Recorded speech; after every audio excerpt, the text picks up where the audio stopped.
আপনারা যে ভাষায় আমাকে কথা বলতে বলছেন সেটা আইনের ভাষা না, বাংলাদেশি পরিচয়ে বিশ্বাস করি। मजहब से कौम मजहब से मजहब जो नहीं तुम भी नहीं, जज्बाए बाहम नहीं, महफिले अंजुमान में नहीं। এই হচ্ছে আমাদের শেষ বক্তব্য আল্লামা ইকবালের ভাষায়। আমি তো আমাম, আপনারা শুনেছেন কোরআনের বাণী, ওমা আরসালনাকা ইল্লা রাহমাতুল লিল আলামিন।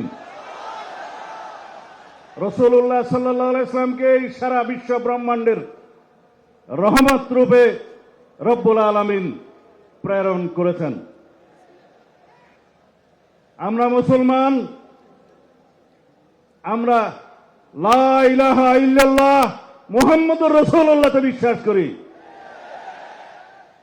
রাসূলুল্লাহ সাল্লাল্লাহু আলাইহি ওয়াসাল্লাম বলে গিয়েছেন, আমি আখেরি নবী, আমার পরে কোন রসুল আসবে না, কোন নবী আসবে না।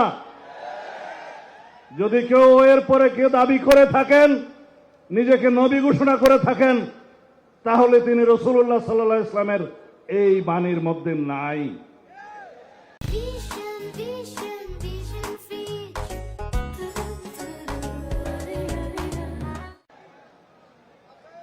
আল্লামা ইকবাল বলছেন, কি মোহাম্মদ সিফা হাম তেরা হে। আল্লাহ রাব্বুল আলামিন বলছে, আমি তোমার। ये दुनिया चीज है क्या, लोह कलम तेरा है। আল্লাহ রাব্বুল আলামিনের জবান দিয়ে এই শের বলছে। তা আমরা রাসূলুল্লাহ সাল্লাল্লাহু আলাইহি ওয়াসাল্লামের আখেরি নবী হিসাবে বিশ্বাস করে কলেমা পড়ে আমরা মুসলমান হয়েছি। বাংলাদেশের মানুষ হিসেবে আমরা এই দেশের নাগরিক হিসাবে বাংলাদেশি পরিচয়ে বিশ্বাস করি। কিন্তু সারা পৃথিবীতে সমস্ত মুসলমান কৌম মিল্লাত ইসলামিয়া मजहब से कौम मजहब से मजहब जो नहीं तुम भी नहीं, जज्बाए बाहम नहीं, महफिले अंजुमान में नहीं। এই হচ্ছে আমাদের শেষ বক্তব্য আল্লামা ইকবালের ভাষায়। বলছে, যদি মিল্লাত ইসলামী আমরা একাট্টা থাকি, সারা পৃথিবীতে আমাদের শক্তি। আমরা এই কওম হিসাবে, মুসলমান হিসাবে পৃথিবীতে বিভক্তির কারণে আজকে প্যালেস্টাইন আমাদেরকে হত্যা করছে, গাজাতে নির্মম হত্যাযজ্ঞ চলছে, সারা পৃথিবীর বিভিন্ন জায়গায় আমাদের রোহিঙ্গা ভাইদেরকে হত্যাযজ্ঞে শিকার হতে হচ্ছে শুধু আমাদের দুর্বলতার কারণে। যাই হোক, আপনারা যেটা শুনতে চাচ্ছেন সেটা বলি।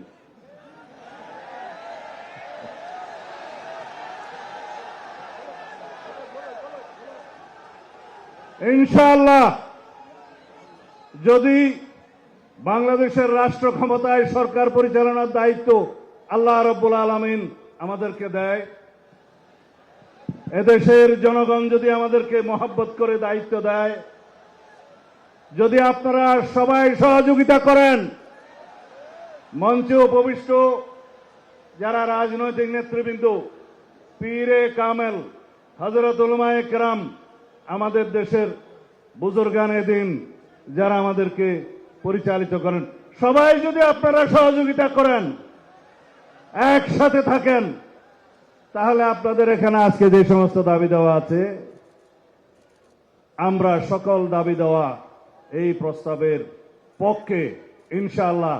কানুনি ব্যবস্থা, আমাকে শেষ করতে দিবেন তো, আমাকে শেষ করতে দিবেন তো। কানুনি সকল ব্যবস্থা জাতীয় সংসদে আলাপ আলোচনার মাধ্যমে গ্রহণ করা হবে ইনশাআল্লাহ। এই জন্য সমগ্র জাতিকে ঐক্যবদ্ধ থাকতে হবে। যাই হোক, আপনারা যে ভাষায় আমাকে কথা বলতে বলছেন সেটা আইনের ভাষা না। আইনের ভাষা হচ্ছে এগুলো কার্যকর করার জন্য, এই প্রস্তাব গ্রহণ করার জন্য সবাইকে ঐক্যবদ্ধ থাকতে হবে, জাতীয় সংসদে সবাইকে ঐক্যবদ্ধ থাকতে হবে এবং সারা বাংলাদেশের মুসলমানদেরকে ঐক্যবদ্ধ থাকতে হবে। আমরা ইনশাআল্লাহ আপনাদের এই প্রস্তাব গ্রহণ করব। কাদিয়ানীদের মুসলিম ঘোষণা সুস্পষ্ট। আমরা কানুনি ব্যবস্থার কথা বলতে চাই। আমি আগেই বলেছি, যারা রাসূলুল্লাহ সাল্লাল্লাহু আলাইহি ওয়াসাল্লামের পক্ষে নয় তারা মুসলমান হতে পারে না। খোদা হাফেজ। বাংলাদেশ জিন্দাবাদ।